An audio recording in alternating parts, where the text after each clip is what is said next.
Bonjour à tous.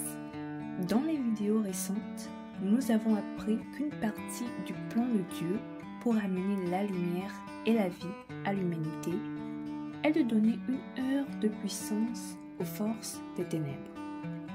Une opportunité dont ils n'ont pas hésité à profiter quand ils ont incité l'humanité à se soulever contre son Créateur et son Sauveur.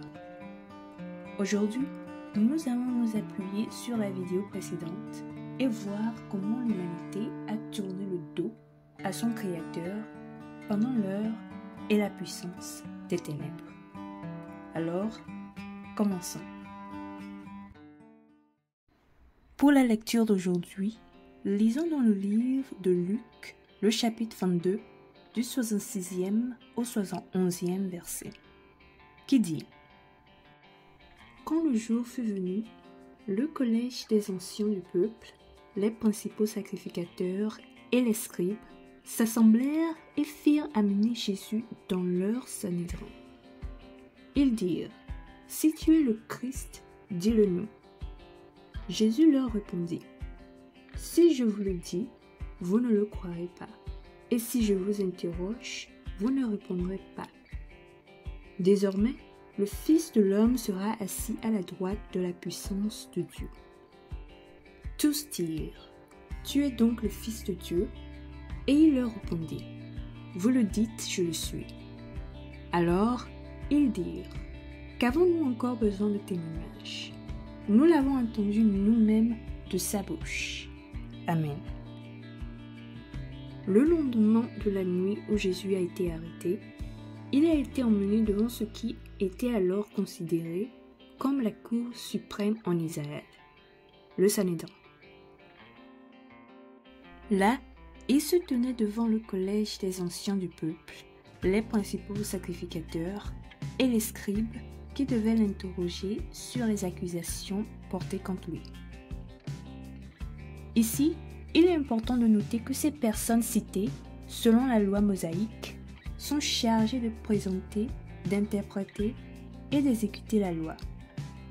Et parce que la loi mosaïque est un ensemble de lois que Dieu a données aux Israélites par l'intermédiaire de Moïse, il est crucial que les dépositaires de cette loi soient en communion avec l'Esprit et la lumière de Dieu. Cependant, dans ce cas-ci, nous assistons à quelque chose de complètement différent.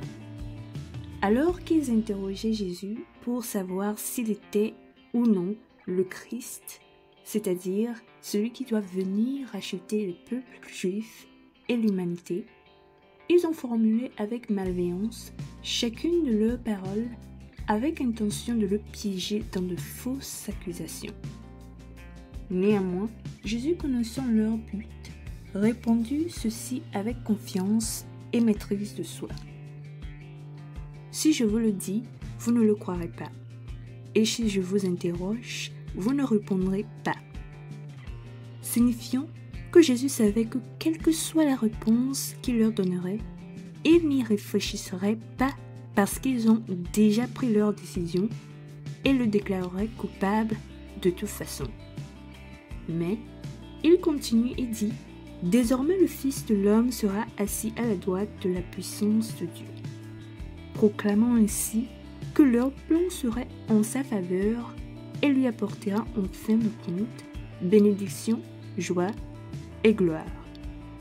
Une déclaration sur laquelle ils l'ont à nouveau interrogé, juste pour conclure de sa réponse qu'il y avait suffisamment de preuves pour qu'il soit condamné.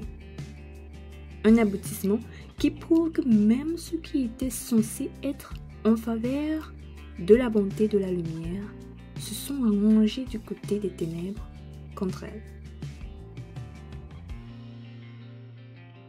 Bien-aimés en Christ, à l'heure de la puissance des ténèbres, la vérité, l'équité et la justice sont négligées et mises à mal.